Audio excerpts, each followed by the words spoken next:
ஓம் சாந்தி 20/5/2026 வியாழக்கிழமை. வாணி தரும் வசந்தம். இனிமையான குழந்தைகளே, உங்களை பாவங்கள் நிறைந்த இந்த உலகத்திலிருந்து வெளியேற்றி அமைதியின் உலகத்துக்கு அழைத்துச் செல்வதற்காக தந்தை வந்துள்ளார். தந்தையின் மூலம் உங்களுக்கு சுகம், அமைதி எனும் 2 பரிசுகள் கிடைக்கின்றன. யாருடைய புத்தியில் ஒருவருடைய நினைவு இருக்குமோ அவர்கள் உண்மையான நன்ஸ் ஆவார்கள். அதாவது, எனக்கு ஒரு பாபாவை தவிர வேறு யாரும் இல்லை என சொல்லிக் கொள்ளலாம். ஆனால் அவர்கள் புத்தியில் கிறிஸ்து மட்டும் அல்ல, கிறிஸ்துவை கூட இறைவனின் குழந்தை என சொல்வார்கள். எனவே அவர்களுடைய புத்தியில் இருவர் இருக்கின்றார்கள் மற்றும் உங்களின் புத்தியில் ஒரு தந்தை இருக்கின்றார். ஆதலால் நீங்கள்தான் உண்மையிலும் உண்மையான நன்ஸாக இருக்கிறீர்கள். தூய்மையாக இருக்க வேண்டும் என்பது தந்தையின் கட்டளை ஆகும். கிறிஸ்துவ மதத்தில் சகோதரிகளை நன்ஸ் என்று கூறுவார்கள். நன்ஸ் என்றால் அதனுடைய பொருள் எனக்கு ஒரு இறைவனை தவிர வேறு யாரும் இல்லை என்பதாகும். ஆத்மாவை பரமாத்மா என்று ஒரு பொழுதும் சொல்ல முடியாது. மனிதர்களை பகவான் என சொல்ல முடியாது. இப்போது நீங்கள் பிராமணர்களாக இருக்கிறீர்கள். நீங்கள் இப்போது தேவதைகள் என சொல்லப்படுவதில்லை. பிரம்மாவை கூட தேவதா என்று சொல்லப்பட முடியாது. பிரம்மா தேவதாய நம, விஷ்ணு தேவதாய நம என்று சொல்கின்றனர். ஆனால் பிரம்மாவுக்கும் விஷ்ணுவுக்கும் இடையே நிறைய வித்தியாசம் உள்ளது. பிரம்மாவை தேவதை என்று சொல்ல முடியாது. ஏனென்றால் அவர் பிராமணர்களின் தந்தை. பிராமணர்களை தேவதை என சொல்லப்பட முடியாது. மனிதர்கள் குருட்டு நம்பிக்கையில் என்ன தோன்றுகின்றதோ அதனை சொல்லிவிடுகின்றனர். பித்ருக்களை மனிதர்கள் அழைக்கின்றனர். அவர்களுடைய சரீரம் அழிந்து விட்டது என்றாலும் கூட அவருடைய ஆத்மாவை நினைவு செய்கின்றனர். ஆதலால் பிராமணர்களுக்குள் அவர்களை வரவழைக்கின்றார்கள். இன்னாருடைய ஆத்மாவை வாருங்கள், வந்து இந்த உணவை சாப்பிடுங்கள் என அழைக்கின்றனர். இது ஆத்மாவின் மீது மோகம் இருப்பது போல் ஆகின்றது. முன்னர் சரீரத்தின் மீது மோகம் இருந்தது. அந்த சரீரம் நினைவுக்கு வந்து கொண்டிருந்தது. இப்பொழுது ஆத்மாவின் மீது மோகம் உள்ளது. ஆத்மாவில் நல்லது மற்றும் கெட்ட சம்ஸ்காரங்கள் இருக்கின்றன.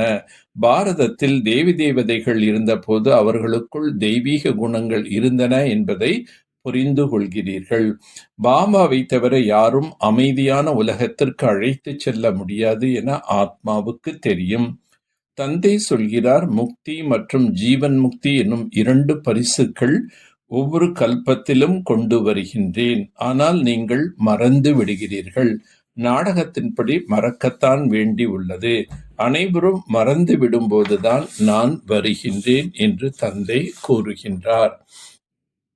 நாம் 21 பிறவிகளுக்கு அமைதி அடைய வேண்டும் என இப்போது நீங்கள் புரிந்து கொள்கிறீர்கள்.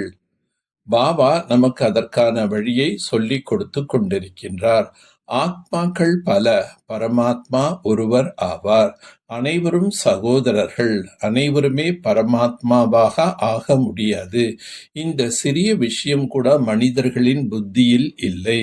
ராவணன் மூலம் அசுத்தமான விருப்பங்கள் நிறைவேறுகின்றன. தந்தையின் மூலம் சுத்தமான விருப்பங்கள் நிறைவேறுகின்றன. சுத்தமான விருப்பங்கள் நிறைவேறுவதன் மூலம் நீங்கள் சதா சுகம் நிறைந்தவர்களாக ஆகிவிடுகிறீர்கள். நீங்கள் தம்முடைய இல்லற விஷயங்களில் இருந்தபடி நன்ஸ் ஆகிறீர்கள். ஒரு தந்தை மட்டும் நினைவு செய்கிறீர்கள். ஒருவரை தவிர யாருமே இல்லை. ஒரு சிவபாபாவை தவிர யாரும் இல்லை. முழு உலகிலும் இறைவனை பற்றிய ஞானம் உள்ளவர்கள் யாரும் இல்லை. யாராவது தூய்மையாக இல்லாதிருந்தால் பொய் சொல்கின்றனர் என்றால் தனக்குத்தானே நஷ்டத்தை ஏற்படுத்திக் கொள்கிறார்கள். தேவதைகளின் சபையில் அசுரர்கள் சென்று அமர்ந்தனர் என்று பாடப்பட்டுள்ளது. அங்கே அமிர்தம் கொடுக்கப்பட்டு கொண்டிருந்தது.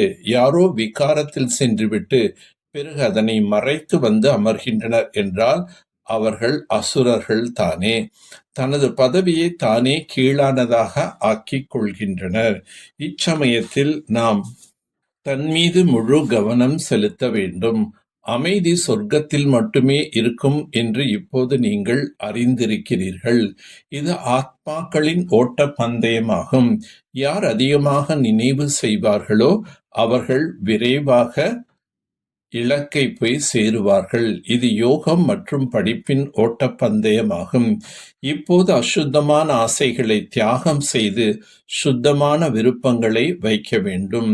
தூய்மை அடைந்து தூய்மையான உலகின் எஜமானன் ஆக வேண்டும் என்பதே அனைத்திலும் சுத்தமான விருப்பம் ஆகும்.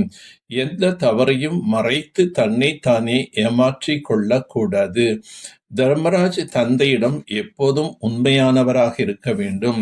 ஞான சிதையில் அமர்ந்து இந்த படிப்பின் ஓட்ட பந்தயம் செய்து எதிர்கால புதிய உலகில் உயர்ந்த பதவியை அடைய வேண்டும்.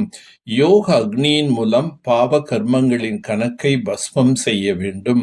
புத்தியின் அன்பை ஒரே ஒரு அன்பரிடம் மட்டும் செலுத்தி எப்போதும் அவர் நேரில் இருக்கும் அனுபவத்தை பெறக்கூடிய வெற்றி ரத்தனம் ஆகுக.